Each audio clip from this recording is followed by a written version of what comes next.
So I wanted to do a video response to one of my viewers who asked about, she asked a few questions. Her name was Katie. And she asked, the question I remember, she definitely asked how to speak about plant placement. Like, how did you decide where to put what? And then another question she asked was about how did you prepare the ground? Right, that was the second question. And then the third question she asked about was, what do you do about weeds? I have weeds everywhere. What do you do about weeds? So we'll take those questions one at a time.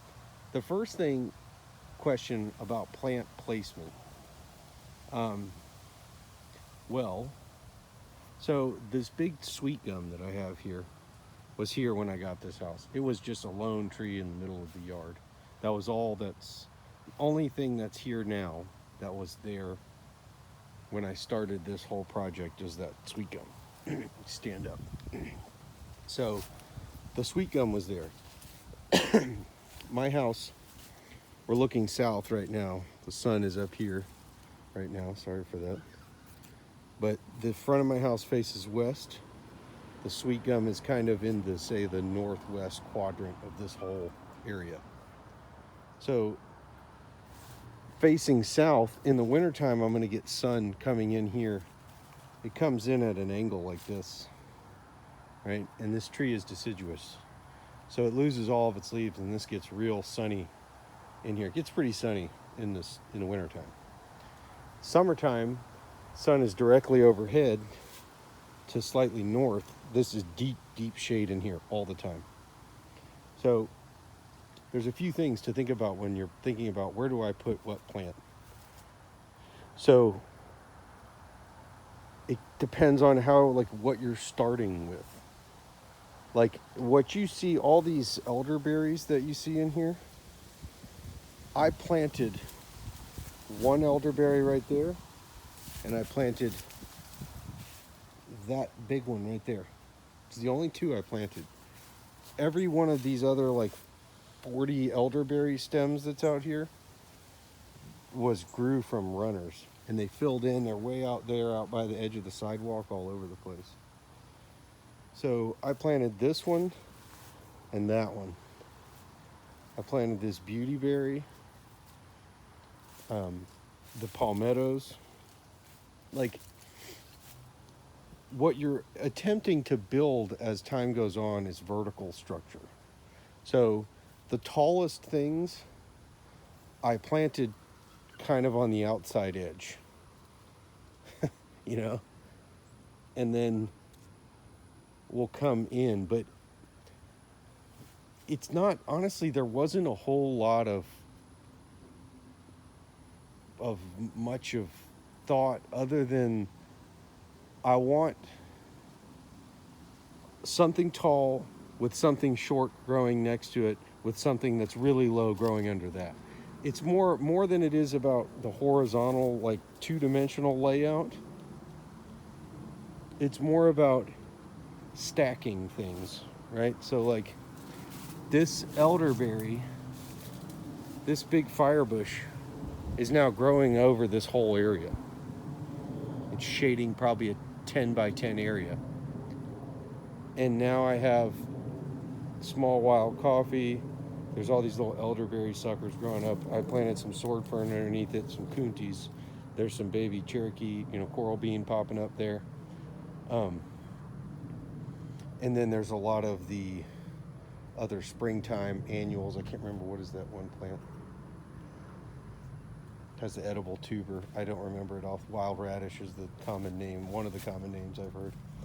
But that'll pop up in the springtime. But when it comes to placement of plants, think more about planting things that are like, plant things in groves or like little copses, right? And the other thing is that, think about in the summertime where the angle of the sun, right? If you get a lot of sun in the winter, or vice versa in the summer, like, think about where the sun's going to be in the sky. So that's just things, honestly, I didn't really think about a lot of that. I took advantage of, I had this tree here, and it throws shade in the afternoon over here. So I wanted some more shade tolerant stuff I planted over here by the door, right? That was just about as far as I thought about it right in the beginning.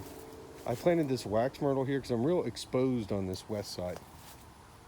So what I wanted to do along this west side is make a windbreak, kind of make a wall of vegetation to seal in some kind of microclimate in here. I'm dry here, so I got the wild lime, the wax myrtle out here that eventually will bush in, and there's a whole bunch of elderberries and cassias and other things out there now. I got a Yaupon holly over here that's buried in there that eventually will find its way out. But more than, I want to insulate the area, so I want to make like a wall of vegetation. It has a lot to do with your specific site. So think about the sun exposure. Think about the wind exposure. Wind exposure is a big problem at my house because I'm totally open along the west side of my property, or my yard, I should say. So I'm going to do another video on that to see if I can come up with some more coherent ideas. The next thing she asked was about how do I prepare the ground. So what I did in this whole area was that it was all grass. All this was lawn. I took that painter's, it's like thick, it's like a brown paper bag material, but it's a little bit thicker. It's like drop cloth, paper drop cloth. And it's like 4 foot wide roll, and I laid it down in big strips.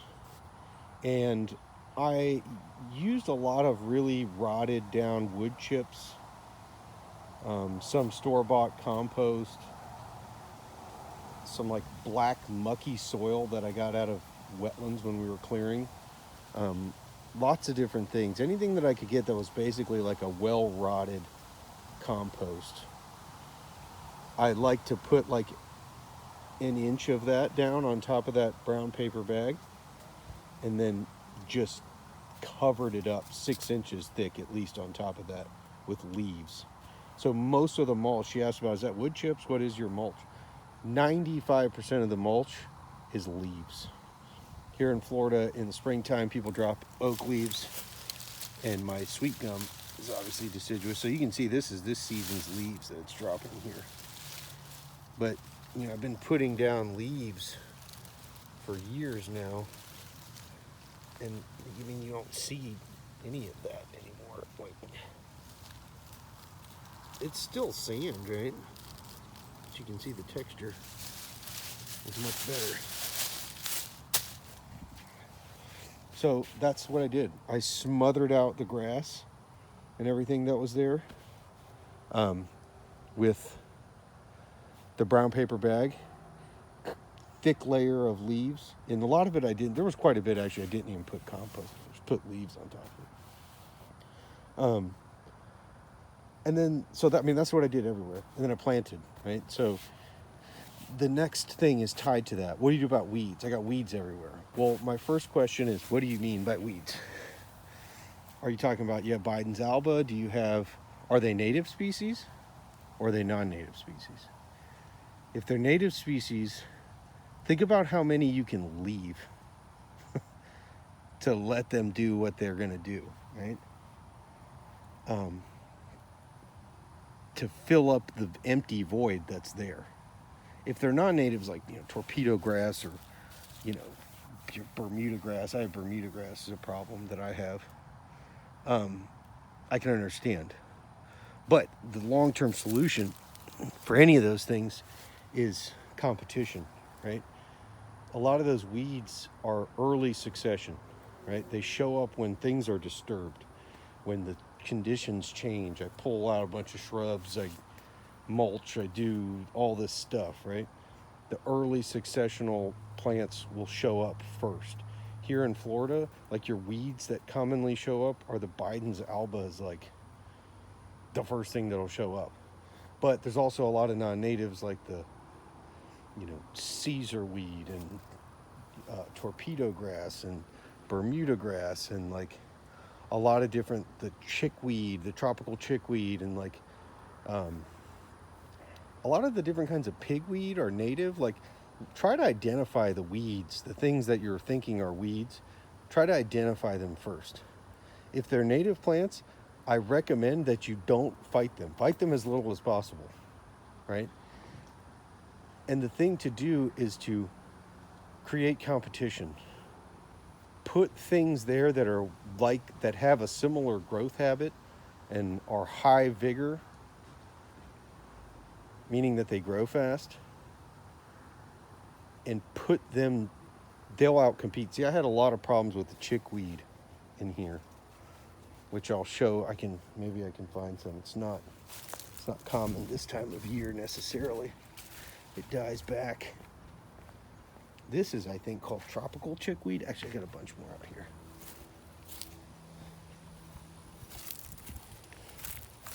This plant, this tropical chickweed, it has all these little sticky seed pods. This is not native, but I have a lot of it. It gets all in here. But I don't try and annihilate it, and like, you have to compete with it. So there's certain plants that I like to use, like this is the Salvia micella. This is the river sage. This is a really useful plant, particularly in shady areas, for covering up the ground and smothering out weeds. But the problem with weeds is typically more of a succession thing. Sometimes it just takes time to run through the cycle for long enough to where the weeds, the plants that you think that you view as weeds, their niche dries up. None of those weedy plants, their cycle doesn't last long. But see, there's certain plants, like here you go, here's privet cassia. See all the seeds that are on this plant? Here's one way to solve your problems, is start filling up the niche, right? Sow a lot of seeds. Put out seeds everywhere of the plants that you want. I planted a lot of cowpeas, which is the Vigna luteola. They're kind of drying up right now because it's winter time. But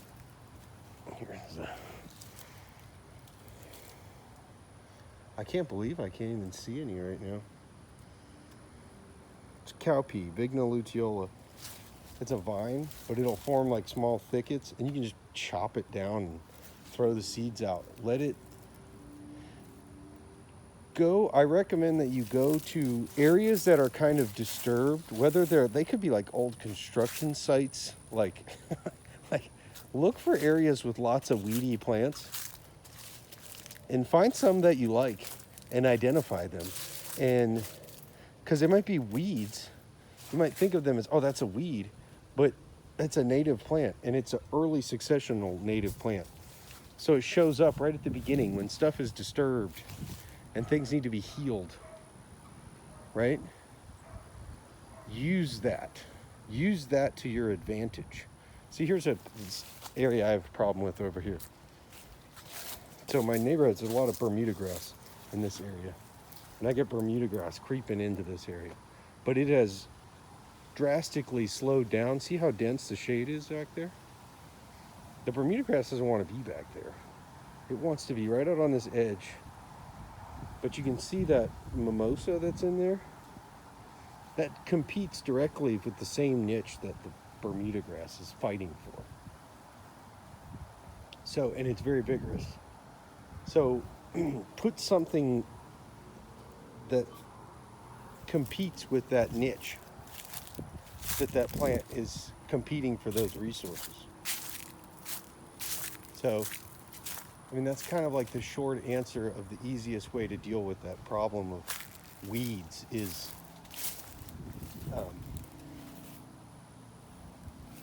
first to identify the weed and then figure out how it grows, observe it, watch it, and put something in direct competition with it that's something that you want. You know, 40% of plants that are ground covers and low growing plants that we like to plant as natives would be considered weeds. So, you know, think about that. Try to identify it, figure out what it is, how it grows, and if it's a non-native or something, outcompete it. That's the long-term solution. And because of this whole philosophy, I've gotten into a lot of plants that are, you know, I would look legumes, anything that's a bean. This is a Sesbania vescaria, I think it is. But you can harvest seeds easily, particularly this time of year in the fall. Oh, I dropped the seed. But this is actually kind of a facultative wetland plant. Shows up. I just wanted it to grow. But you can harvest the seed. This plant grows, you'll see it popping up. You'll clear a construction site, and this will be the first thing that pops up in massive thickets, right? And it's a really good nitrogen fixer, and I can harvest the seed easily. So I put that in there, and like you can see, I got a big one here. It's like a small tree. You know, and they come back year after year from seed right there, and they'll get 20 feet tall in 1 year. So find things that are in, like here's another one. This is a pencil flower. This is a legume, another bean. There's also I found one a couple months ago. This is a Stylosanthes biflora, which is this one, the pencil flower. And then there's one that's called, the common name I think is called a cheesy toes, I think is the common name, as weird as that sounds. But it is a Stylosanthes hamata. I found it a month or two ago on the side of the road, right? And I was like, huh, what's that?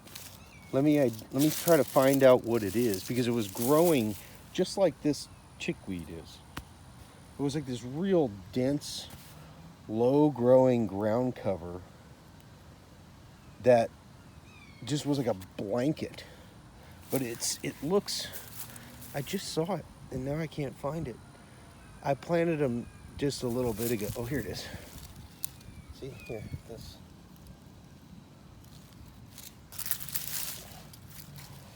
It's a legume, and it grows. When it gets established, it's like a carpet of these leaves, and it looks really, really cool. And it has these little pale yellow flowers that form like in mass. It's similar to like a perennial peanut when it gets established. Seeing these big like carpet areas of this, just like this chickweed is growing. So it's like, oh, I see this chickweed. Let me put something here that does what it does, right? But it's native. So we'll see. I actually just tore the roots out and planted it in the ground here, and we'll see if it comes back. I planted several. So we'll see next year if it comes back. I have no idea. Highly experimental right now. So, this is the plant I was talking about. This plant is really good. I cannot remember it. Wild radish. I cannot remember the name of it, the scientific name. But it has this beautiful flowers on it in the springtime, and it gets like carpets the ground in areas in the spring. When the Salvia micella dies and is dormant, this one pops out and fills the exact same niche, and then disappears when it gets hot and the Salvia micella takes its place. So there's no opening for the Bermuda grass to creep in, because I've had problems with Bermuda grass. So, like, see, I have some Bahia clumps that still peep through there. But hopefully that answers some of your questions. I'll try to make another video that's more coherent about some of the plant placement. But thanks for watching. Bye.